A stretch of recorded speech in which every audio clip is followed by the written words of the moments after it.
Bismillahirrahmanirrahim. Assalamualaikum warahmatullahi wabarakatuh. Innal hamdalillah nahmaduhu wa nasta'inuhu wa nastaghfiruh wa na'udzu billahi min shururi anfusina wa min sayyiati a'malina. Man yahdihillahu fala mudilla lahu wa man yudlil fala hadiya lahu. أشهد أن لا إله إلا الله وحده لا شريك له وأشهد أن محمدا عبده ورسوله لا نبي بعده. قال الله عز وجل في القرآن الكريم يا أيها الذين آمنوا اتقوا الله حق تقاته ولا تموتن إلا وأنتم مسلمون.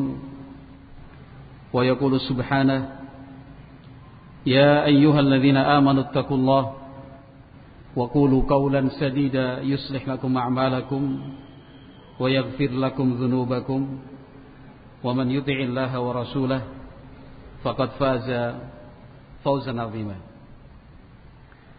Ma'asyiral muslimin wal muslimat, jamaah salat maghrib rahimakumullah. Pertama, kita mengucapkan terima kasih yang sebanyak-banyaknya. Jazakumullahu khairan. Semoga Allah membalas dengan yang terbaik untuk takmir masjid dan pengurus yang telah memberikan kesempatan untuk kita pada malam hari ini untuk sebuah tujuan yang baik, keinginan yang mulia.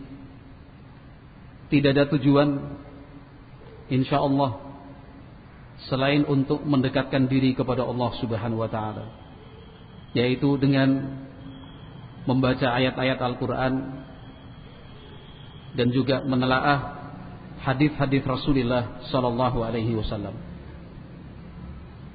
Karena kita sama-sama meyakini bahwa kebenaran itu hanyalah dari Allah Subhanahu wa taala.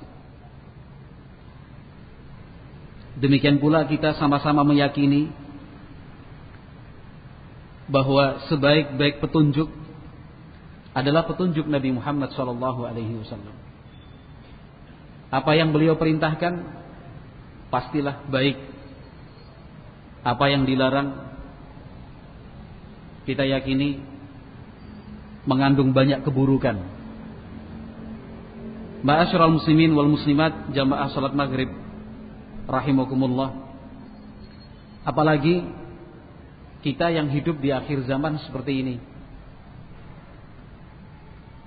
kesadaran untuk mempelajari agama semakin melemah. Kesadaran untuk mengamalkan Islam sebagaimana yang diajarkan oleh Nabi Muhammad SAW semakin hari terus berkurang. Ini sebuah kenyataan yang tidak mungkin kita ingkari. Betul-betul terjadi.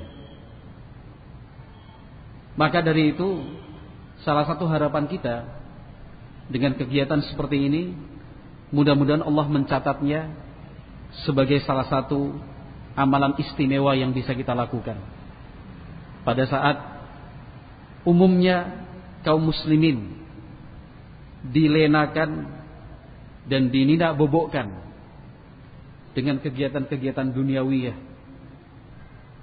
Alhamdulillah, Allah Subhanahu wa taala membukakan untuk kita pintu-pintu hidayah sehingga masih mengingat dirinya, mengingat Allah Subhanahu wa taala. Kita masih ingat rumahnya, rumah Allah Subhanahu wa taala. Kita masih ingat untuk menghadapkan wajah dan tubuh kita dalam rukuk dan sujud kepadanya, kepada Allah Subhanahu wa taala. Alhamdulillah. Ma'asyiral muslimin wal muslimat, jamaah salat maghrib rahimakumullah. Pada kesempatan yang berbahagia ini ada sebuah hadis yang disabdakan oleh Nabi Muhammad SAW sebuah hadis yang sahih karena diriwayatkan oleh Al-Imam Al-Bukhari dan juga Al-Imam Muslim. Sehingga status hadis ini disebut muttafaqun alaih, telah disepakati kesahihannya. Artinya dapat dipertanggungjawabkan secara ilmiah bahwa kalimat-kalimat berikut ini memang disabdakan oleh Nabi Muhammad SAW. Bukan sesuatu yang dibuat-buat atau didustakan atas nama beliau SAW. Hadis yang akan kita baca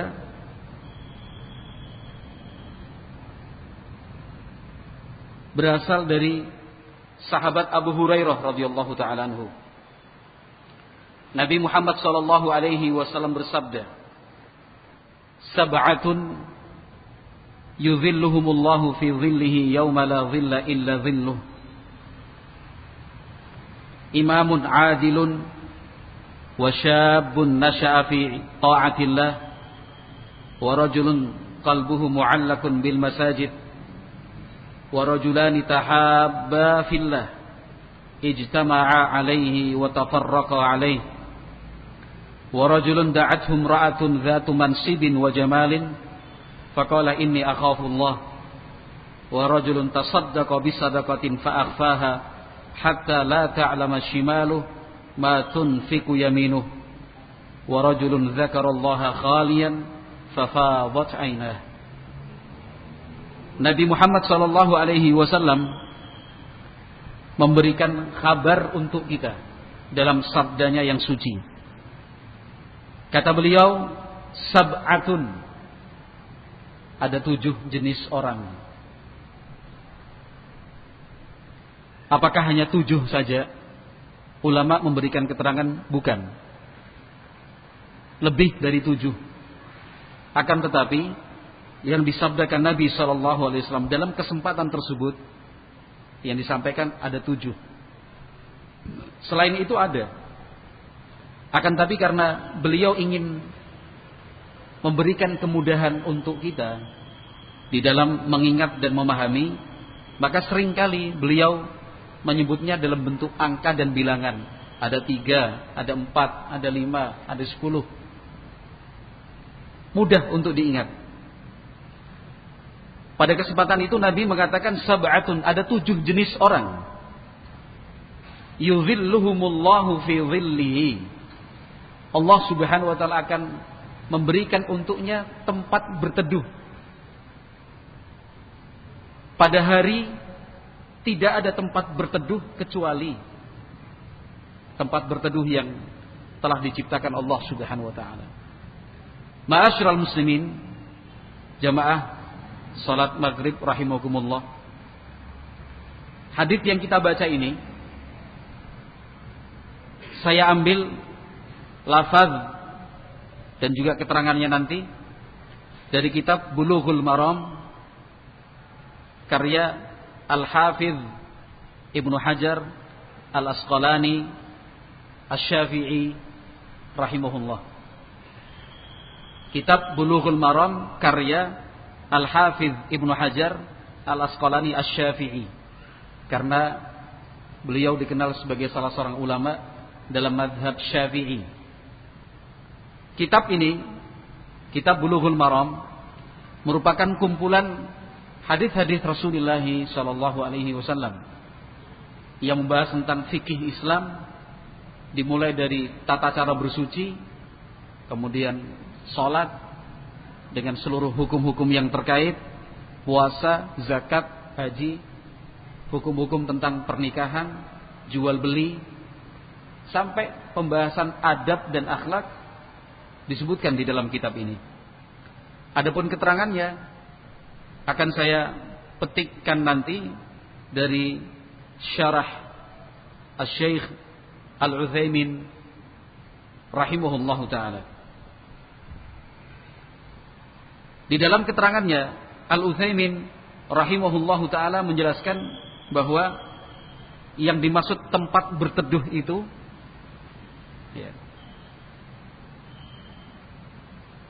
adalah tempat berteduh yang diciptakan Allah Subhanahu wa taala pada hari kiamat. Bayang-bayang sehingga bisa digunakan untuk tempat berteduh. Nah, kenapa? Hal ini perlu kita pahami yang disabdakan Nabi sallallahu alaihi wasallam itu terkait dengan peristiwa yang akan terjadi pada hari kiamat. Pada hari kiamat nanti, sebagaimana yang difirmankan Allah Azza wa Jalla dalam surat Thaha 105-107, Allah berfirman, "Wa yas'alunaka 'anil jibal faqul yansifuha rabbi nasfa fayadharuha qa'an safsafa la tara fiha 'iwajan wala amta." Artinya, mereka bertanya kepadamu wahai Muhammad sallallahu alaihi wasallam tentang gunung-gunung besar dan tinggi itu. Pada saat Nabi Muhammad sallallahu alaihi wasallam menyampaikan berita bahwa akan ada kiamat. Nah, ketika semua manusia yang telah meninggal akan dihidupkan kembali untuk mempertanggungjawabkan semua yang telah dia perbuat selama hidupnya.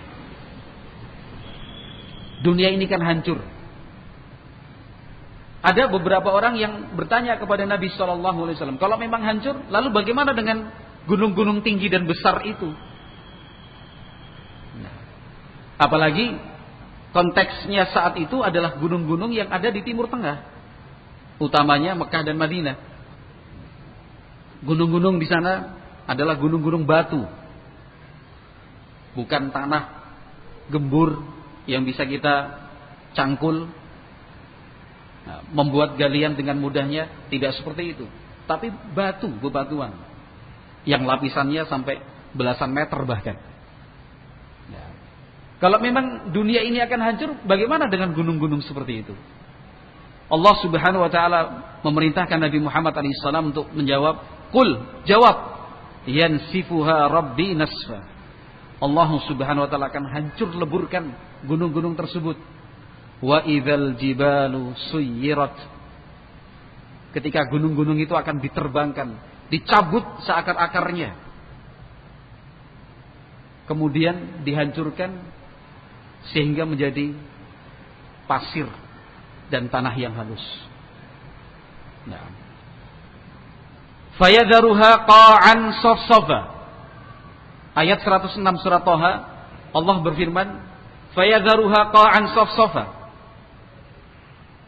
Bumi ini akan menjadi hamparan yang sangat luas sekali. La tara fiha iwajan wala amta. Menjadi hamparan yang luas, rata. Tidak ada gundukan meskipun segini. Gak ada yang naik menonjol di atas permukaan bumi ini. Gak ada. Gini aja gak ada. Rata. Wala amta, yang cekung ke bawah pun gak ada. Kalau sekarang kontur bumi itu kan naik turun, iya kan? Ketinggian ada sekian meter dari permukaan laut. Nah, nanti ada sumur, ada cekungan, ada lekukan.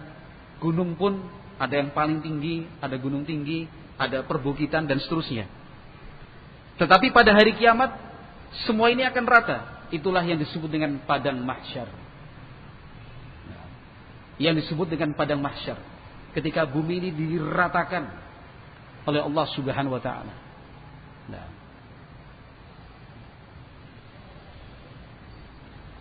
kata beliau rahimahullah, semua yang ada di atas muka bumi ini akan hancur.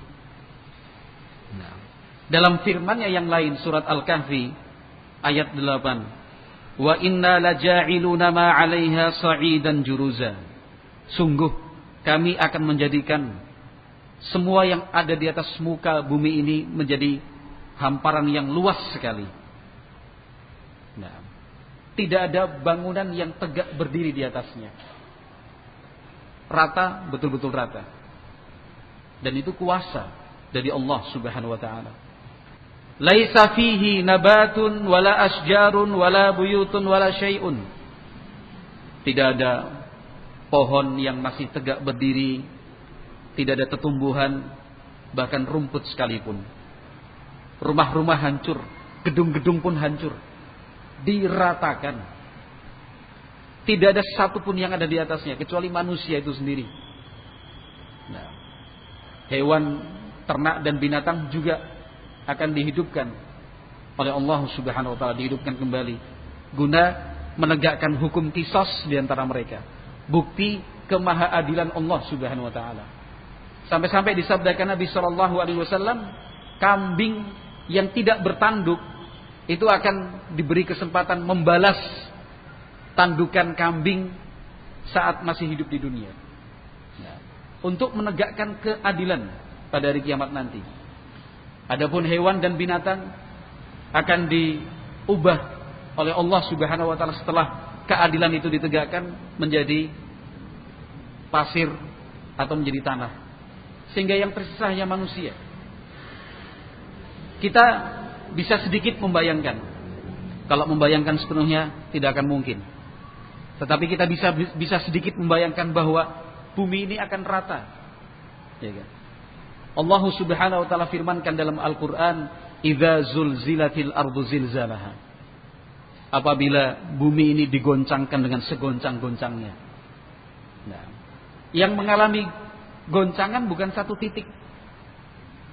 Skala Richternya pun bukan cuma 5, 6 atau 7.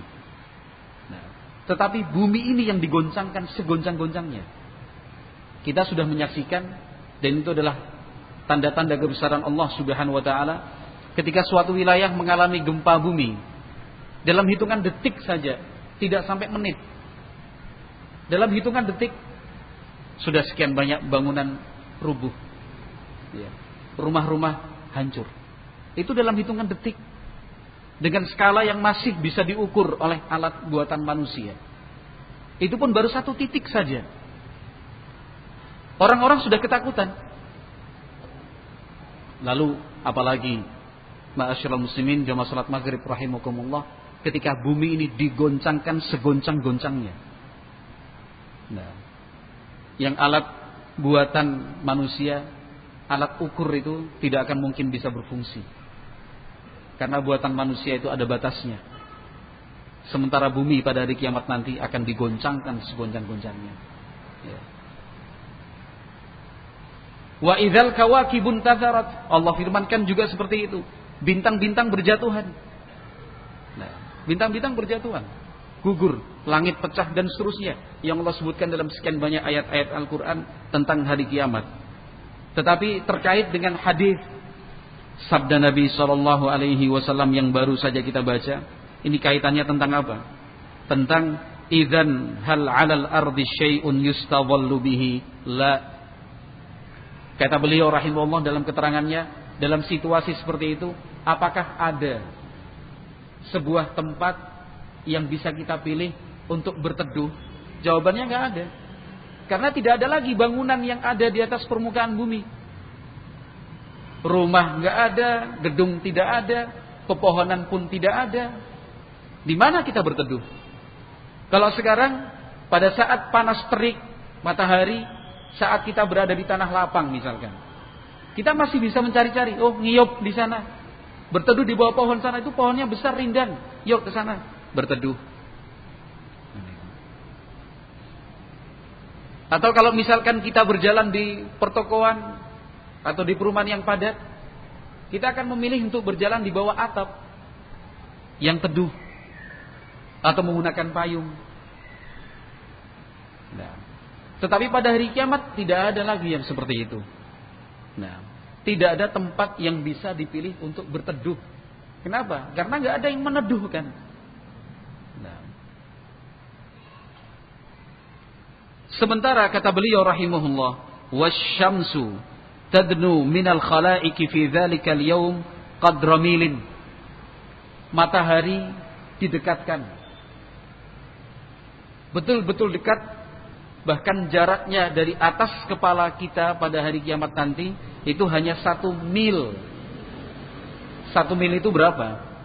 Ada yang berpendapat 1 mil itu ya ukuran jarak yang kita kenal 1 mil. Nah, 1 kilometer kurang lebihnya. Namun ada juga ulama yang memahami 1 mil di sini adalah stick pada botol celak. Kalau pernah menyaksikan dan melihat atau bahkan punya celak, itu cuma botol kecil begini. Seperti botol isi cairan suntikan itu. Kecil. Nah, sticknya itu yang dimasukkan sebagai tutup sekaligus, diambil baru dileletkan di sini. Nah, itu mil. Nah, tetapi apapun penafsiran yang kita pilih, intinya sama. Matahari benar-benar dekat di atas kepala kita.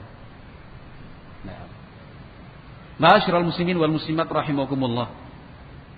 Sebelum kita melanjutkan, perlu kita ingatkan bahwa hal-hal yang saya sampaikan tadi itu sangat terkait dengan tingkat keimanan kita. Di salah satu rukun iman disebutkan al-imanu bil yaumil akhir. Sebagai seorang muslim, muslimah, maka akidah dan keyakinan kita beriman dengan adanya hari kiamat, hari akhir. Ini akidah kita, jangan mau dirubah-rubah. Akidah kita yang harus diyakini dan diingat selalu, dipelajari. Nah, jangan kemudian meragukan kebenarannya. Jangan sampai kemudian kita tidak mempelajarinya. Kiamat, kiamat, kiamat. Cuma menyebut kiamat tapi nggak tahu seperti apa kiamat itu. Ya memang kita sama-sama tidak tahu. Akan tetapi bukankah banyak berita yang disebutkan Allah dalam Al-Quran, banyak pula berita yang disampaikan Nabi SAW tentang hari kiamat itu seperti apa. Nah, ketika seorang hamba benar-benar percaya dan yakin tentang adanya hari kiamat, maka semangat beribadahnya pasti tinggi. Sebab dia yakin bahwa apapun yang dia perbuat sekarang di dunia semasa hidupnya akan dia pertanggungjawabkan di hadapan Allah Subhanahu wa taala. Apapun perbuatan itu. Allah Subhanahu wa taala berfirman, "Faman ya'mal mithqala dzarratin khairan yarah, wa man ya'mal mithqala dzarratin syarran yarah." Barang siapa melakukan kebaikan meskipun 1 dzarrah kecil sekali, seperti biji labu, atau seperti pasir, atau bahkan ada yang mengatakan itu atom, saking kecilnya. Kebaikan sekecil apapun yang dilakukan di dunia, maka dia akan melihat balasannya nanti. Dia akan mendapatkan balasan dari Allah Subhanahu wa taala. Demikian juga kejahatan dan keburukan yang dilakukan di dunia, sekecil apapun itu dia akan melihat akibatnya seperti apa nanti pada hari kiamat. Nah, kita sebagai umat Islam harus yakin dan percaya memang hari kiamat pasti terjadi, dan peristiwa-peristiwa seperti itu pasti terjadi. Nah, jangan terpengaruh dengan faham-faham komunis, ateis yang tidak percaya dengan hari kebangkitan. Jangan terbawa meskipun tanpa sadar, wal'iyadzubillah, dengan pemahaman orang-orang kafir yang sejak zaman Nabi, bahkan zaman Nabi sebelumnya, mereka mengingkari hari kiamat. Mengingkari hari kiamat. Allah Subhanahu wa taala berfirman dalam Al-Qur'an, "Za'amal ladzina kafaru an lan yub'atsu. Qul bala wa rabbi latub'atsunna, tsumma latunabba'unna bima 'amiltum yaumal qiyamah." Orang-orang kafir mereka mengira dan punya anggapan tidak mungkin mereka dibangkitkan lagi setelah kematian. Sudah mati kok hidup lagi. Mereka lupa bahwa sebelumnya mereka malah tidak ada sama sekali. Lalu Allah ciptakan mereka. Nah, bukankah yang menciptakan manusia sejak pertama kali tentunya lebih mampu untuk menghidupkan lagi setelah matinya? Secara akal sehat dan fitrah saja kita bisa menerima bahwasanya Allah Subhanahu wa taala Maha mampu untuk menghidupkan yang mati. Nah, kita dari tidak ada menjadi ada. Lalu Allah tentukan kematian kita, kemudian Allah hidupkan lagi. Kenapa tidak bisa? Allah Subhanahu wa taala Maha mampu melakukannya. Nah, sekarang ini ma'asyiral muslimin wal muslimat jamaah salat maghrib rahimakumullah, tidak sedikit faham-faham dan teori-teori seperti itu disampaikan. Nah, anak-anak kita, generasi muda umat Islam, tidak sedikit yang kemudian terpengaruh tanpa sadar teori-teori evolusi. Nah, bahwa dunia itu akan mencapai usia sekian ribu tahun lagi, akan mengalami perubahan-perubahan ini dan segala macam. Kiamat itu tidak ada. Yang ada adalah perang besar sehingga saling bunuh satu dengan yang lain. Setelah itu tidak ada lagi peradaban manusia. Nah, teori-teori yang berasal bukan dari ajaran Islam. Ma'asyiral muslimin jamaah salat maghrib rahimakumullah. Jadi bumi ini akan diratakan menjadi hamparan yang sangat luas sekali. Luas cukup untuk menampung manusia. Dari yang paling pertama sampai manusia terakhir yang diciptakan Allah Subhanahu wa taala. Rata, betul-betul rata. Nah, sehingga tempat yang paling jauh sekalipun bisa terlihat, tidak ada penghalang. Suara sekecil apapun pada hari kiamat nanti akan terdengar. Kenapa? Karena tidak ada penghalangnya. Tidak ada yang bisa menahan suara atau memantulkannya. Dalam posisi umat manusia termasuk kita, tidak ada yang berani berbicara. Semuanya terdiam. Dan Allah Subhanahu wa taala tidak akan memberikan kesempatan kita untuk berbicara kecuali bagi mereka yang diizinkan olehnya. Masing-masing memikirkan dirinya sendiri. Nabi Muhammad alaihi salatu wasallam bersabda, "Innakum mahsyuruna yaumal qiyamati uratan hufatan ghurla." Kata Nabi SAW, sungguh kalian semua termasuk kita akan dibangkitkan, dihidupkan lagi di padang mahsyar dalam keadaan tidak menggunakan alas kaki, tidak berpakaian,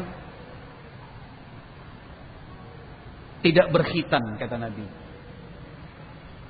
Allah Subhanahu wa taala berfirman dalam Al-Qur'an, "Kama khalaqnakum awwala maratin, kama bada'na awwala khalqin nu'iduh." Seperti itulah kami ciptakan manusia pertama kali, dan seperti itu jugalah kami akan kembalikan dia. Sehingga manusia itu akan dibangkitkan oleh Allah Subhanahu wa taala dalam keadaan seperti itu. Tidak menggunakan alas kaki, telanjang, tidak berpakaian. Sampai kemudian ibunda kita Aisyah radhiyallahu taala anha bertanya kepada Nabi sallallahu alaihi wasallam, "Ya Rasulullah, nah, apakah nanti tidak akan ada di antara mereka yang melihat aurat yang lain?" Kata Nabi SAW, "Wahai Aisyah, peristiwa pada hari itu jauh lebih berat dan dahsyat, sehingga tidak ada yang terfikir untuk melihat aurat orang lain. Masing-masing memikirkan dirinya sendiri. Selamat, enggak, surga, neraka, apa yang akan saya dapatkan." Jangankan kita, para nabi dan para rasul alaihimus salatu wassalam, ketika umat manusia datang kepada Nabi Adam alaihissalam, datang kepada Nabi Nuh, Nabi Ibrahim, Nabi Musa, Nabi Isa, umat manusia meminta kepada para nabi tersebut untuk memohon kepada Allah agar mengurangi beban dahsyatnya hari kiamat. Masing-masing mengatakan, "Nafsi, nafsi. Saya sendiri memikirkan diri sendiri. Saya memikirkan diri sendiri, enggak ada kesempatan memikirkan orang lain." Itu para nabi, para rasul. Sampai kemudian umat mendatangi Nabi Muhammad SAW, lalu Nabi memohonkan syafaat. Nah, dalam situasi seperti itu, ma'asyiral muslimin jamaah salat maghrib rahimakumullah, bumi diratakan, semua yang mati dihidupkan, manusia semuanya tanpa alas kaki, tanpa pakaian, tanpa berkhitan. Matahari didekatkan seperti itu, panasnya luar biasa. Qaribatun min ru'usihim wa satakunu harratan. Matahari itu betul-betul dekat di atas kepala. Panasnya luar biasa. Nah, dalam situasi seperti itu, ma'asyiral muslimin jamaah salat maghrib rahimakumullah, masing-masing orang ingin berteduh. Ingin berteduh. Matahari yang jauh seperti itu saja, panasnya terasa sehingga kita ingin mencari tempat berteduh kok. ngiyup. Kita berusaha untuk mencari alat, media untuk digunakan berteduh supaya tidak terpapar sinar matahari. Ini matahari betul-betul dekat di atas kepala kita. Maka masing-masing memerlukan tempat berteduh. Panasnya luar biasa. Ma'asyiral muslimin, jamaah salat maghrib rahimakumullah. Mudah-mudahan yang seperti ini betul-betul bisa kita jadikan sebagai bahan renungan, evaluasi untuk kita, untuk mengingatkan kita bahwa panasnya di dunia ini masih belum seberapa dengan panasnya pada hari kiamat nanti. Apalagi dengan panasnya neraka yang dikatakan Nabi sallallahu alaihi wasallam, narukum hadhihi juz'un min sab'ina juz'an minan nar. Api yang ada di dunia ini hanyalah satu bagian dari 70 panasnya api neraka. 1/70 panasnya api di dunia ini. Nah, panas sekali. Ma'asyiral muslimin, jemaah salat maghrib rahimakumullah, pada saat itu yang akan diberi tempat bernaung, tempat berteduh, sehingga dia tidak terpengaruh oleh panasnya matahari yang sudah didekatkan di atas kepala itu. Nah, kata Nabi Muhammad SAW, ada 7 di dalam hadis ini. Hanya 7 jenis orang, bukan 7 orang, tetapi 7 jenis orang, sehingga banyaknya bisa. Nah, bukan hanya cuma 7 orang, tetapi 7 jenis orang. Nah, ke-7 jenis orang ini adalah mereka-mereka yang mendambakan surga. Nah, mereka-mereka lah yang kita sebut sebagai sosok pria pendamba surga. Nah, ketika kita berbicara tentang siapakah dan apakah kriteria orang-orang yang mengharapkan surga Allah Subhanahu wa taala, berikut ini kita akan baca. Yang pertama, kata Nabi sallallahu alaihi wasallam, tetapi sebelum kita lanjutkan, apakah ke-7 jenis orang ini hanya berlaku untuk laki-laki saja?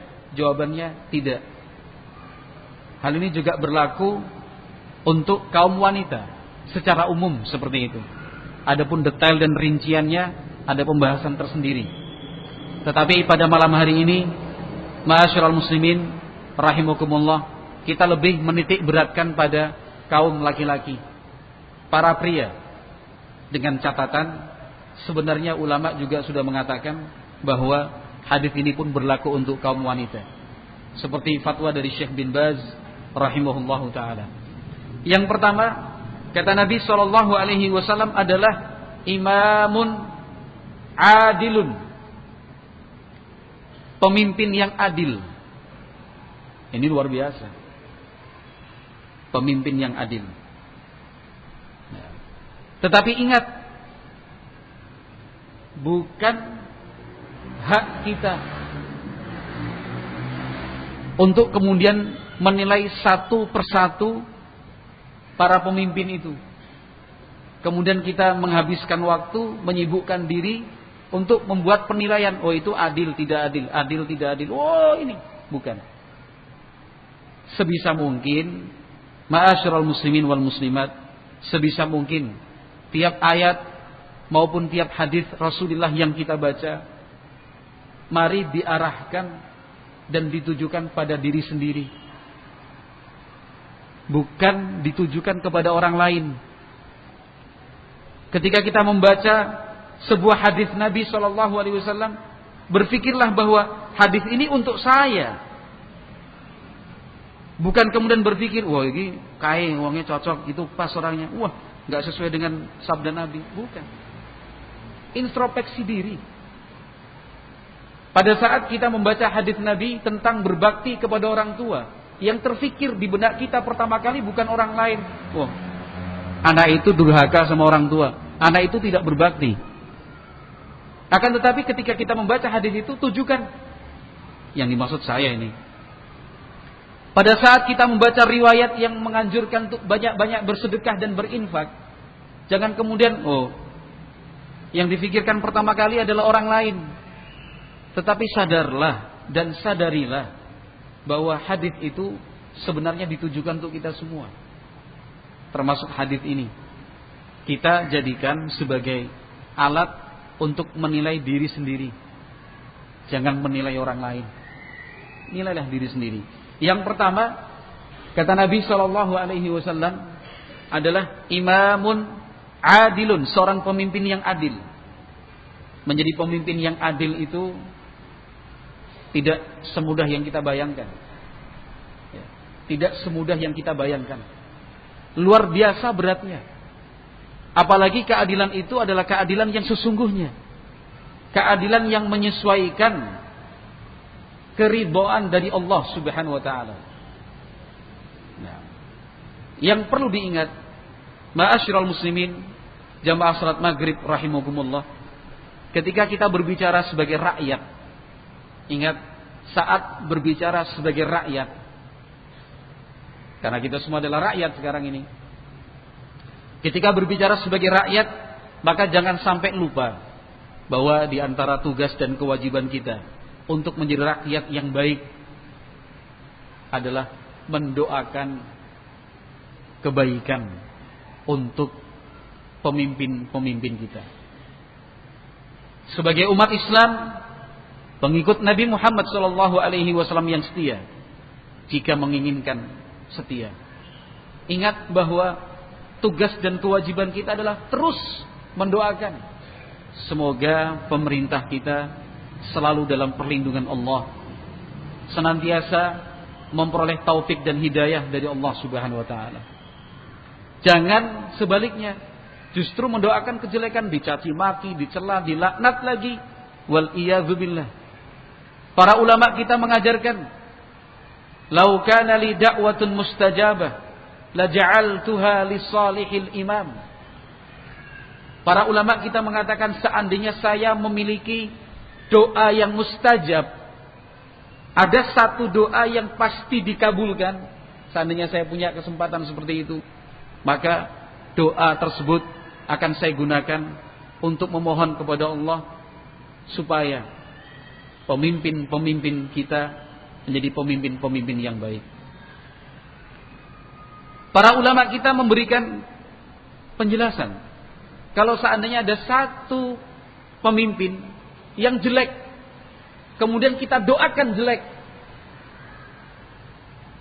lalu bertepatan dengan waktu yang Allah kabulkan doa pada saat itu, bukankah pemimpin itu akan bertambah jelek?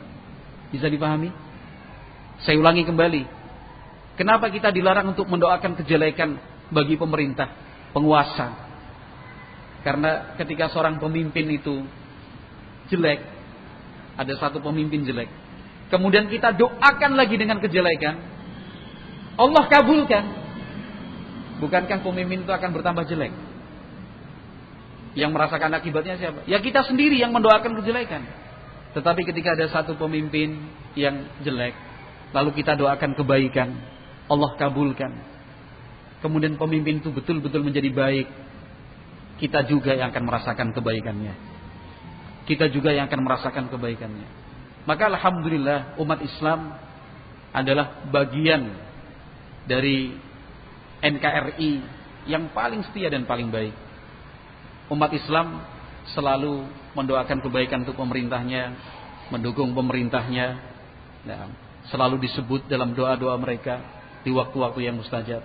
Maka pada kesempatan kali ini saya mengajak seluruh umat Islam untuk tidak melupakan dalam doa-doa kita, supaya memohon kepada Allah Subhanahu wa taala agar pemerintah kita, pemerintah Indonesia, dari yang paling tertinggi, presiden dan wakil presiden Republik Indonesia, sampai tingkatan yang paling dekat dengan kita, lurah, dukuh, RT dan seterusnya, kita doakan mudah-mudahan senantiasa mendapatkan taufik dan hidayah dari Allah, selalu diberi kekuatan dan kemampuan untuk memimpin secara adil, diberikan teman-teman dan penasehat yang baik, dijauhkan dari teman-teman yang jelek. Itu adalah doa kita sebagai umat Islam. Wallahu a'lam bishawab. Akan kita lanjutkan pada sesi kedua. Ada beberapa waktu untuk mempersiapkan diri untuk melaksanakan salat Isya. Wallahu a'lam bishawab. Billahi taufiq wal hidayah. Wassalamualaikum warahmatullahi wabarakatuh.